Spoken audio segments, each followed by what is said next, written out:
Assalamualaikum everyone! For today's video, ipapakita ko sa inyo itong pinatubo namin na niyog na dalawa po yung tubo.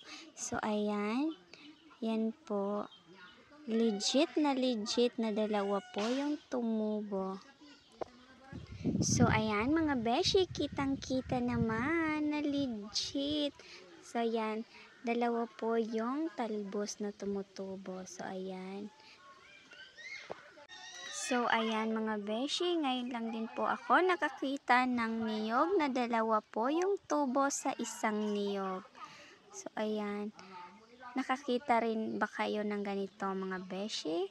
So ayan, hanggang dito na lang. Thank you for watching. See you on my next video.